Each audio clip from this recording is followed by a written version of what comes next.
فما كان له مأوى في هذه الدنيا. في يوم من الأيام كان يسيح في البراري، اختصر القضية، فوصل إلى مدينة فوجدوا كنزا على باب المدينة، يعني قرب المدينة. اللي كانوا معه قالوا احنا نجلس عند هذا الكنز لئلا يضيع. فقال لهم المسيح شأنكم، ولكن أنا لي كنز في داخل هذه المدينة، أروح أجيب هذا الكنز وآتي. دخل، ذهب إلى خربة، كان في تلك الخربة شاب يتيم وعجوز. الشاب حطاب يجمع الشوك، نحن نطلق عليه الحطاب الآن، ما في إشكال، يجمع الشوك من الصحراء، فقير. المسيح عندما قعد وياه شاف أنه أكو هنالك هم عظيم في قلبه. الإنسان المهموم يبدو عليه الهم، فقال له ما هو الشيء الذي يشغل بالك؟ قال هم عظيم، وهذا ما إلى علاج إلا الموت، ما يمكن تحقيقه في هذه الدنيا. قال قل. فقال أنا في يوم من الأيام كنت آتي بالشوك أو أذهب إلى الصحراء، فرأيت ابنة الملك في قصرها، وأنا وقع حبها في قلبي، هذا القلب الفارغ كل شيء يقع فيه. إذا واحد يحب الله، إذا يحب الآخرة، هاي الأشياء ما تأثر عليه. هاي الأشياء إنما تنفذ في القلب الخالي عن حب الله سبحانه وتعالى.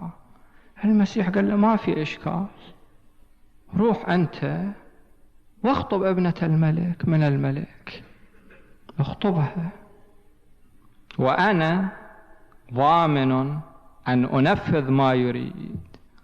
اجى إلى الملك، خطب ابنته، هذا الحطاب يعني جامع الشوك، احنا الآن نقول حطاب. المهم الملك قال له ما يخالف، ولكن ائتني من الجواهر بهذا المقدار بهذه الكيفية.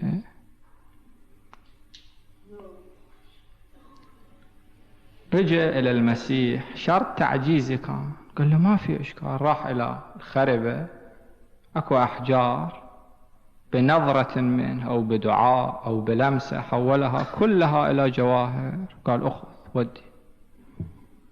جاء بهذه الجواهر إلى الملك، الملك ذهل، قال لا هذا المقدار ما يكفي، أريد أكثر من هذا. عاد إلى المسيح، المسيح حول من الأحجار أضعاف مضاعفة إلى جواهر، أخذها.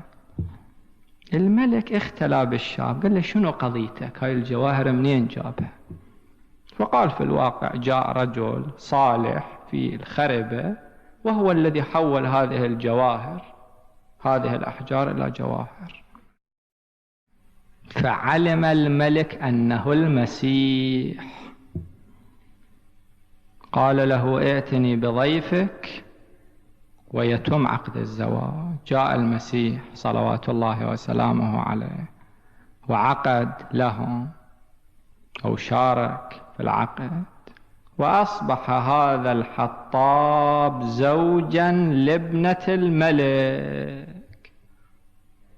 في اليوم الثاني الملك قعد مع هذا الشاب، شافه عاقل فاهم، ما كان عنده أولاد، فجعله وليا للعهد هذا الحطاب، وأمر أركان المملكة أن يبايعوه. في الليلة الثانية مات الملك، تقدير. في اليوم الثالث تحول هذا الحطاب إلى حاكم البلاد. قبل 3 أيام كان حطاب، والآن حاكم البلاد. جاء المسيح ليودعه. قال هذا الشاب، هذا نور البصيرة، أنه أكو فد شيء البارحة خطر في قلبي، إذا ما تجاوبني على هذا السؤال لن ينفعني أي شيء مما منحتني. قال ما هو؟ قال أنت اللي عندك هذه القدرة، ليش تعيش في هذا الوضع؟ أنت عندك هذه القدرة تحول الجواهر الأحجار إلى جواهر، أنت ليش وضعك هالشكل؟ فقال له المسيح إن العالم بالله وبدار مقامه وبالآخرة والعالم بفناء هذه الدنيا لا يمد نظره إلى هذه الدنيا. قال الشاب سؤال آخر، أنت اللي فررت من هذه الدنيا ليش ورطتني في هذه الورطة؟ فقال له إنما فعلت ذلك امتحانا لك ولتكون عبرة لمن يأتي بعدك، يعني إحنا. قال إذا هالشكل أنا ما أريد هذا الملك وما أريد هذا السلطان، ولبس ملابسه البالية وأصبح من حواري المسيح. المسيح طلع ومعه هذا الشاب، ترك كل شيء، سهل على أولياء الله في لحظة واحدة يترك كل شيء، سهل بقرار واحد. فجاء المسيح إلى أولئك الذين كانوا عند الكنز وقال هذا هو كنزي الذي كنت أطلبه. هذا هو الكنز المعنوي بقرار واحد. أنا ما أقول أنه واحد بكرة يفر إلى الجبال، لا، وإنما يفر من الدنيا الملعونة بقرار واحد. إذا أكو في ذمة شيء، إذا أكو في ذمة تبعات يفر منها. إذا مطلوب للناس، إذا مطلوب لله سبحانه وتعالى، ليخلي هذا في ذمته. هذا هين على المؤمن بإذن الله تعالى، بعون الله تعالى. إذا أكو قضاء عليه صلوات فالآن يقضيها، وإلا فد مرة واحد بالليل ينام وما يقوم،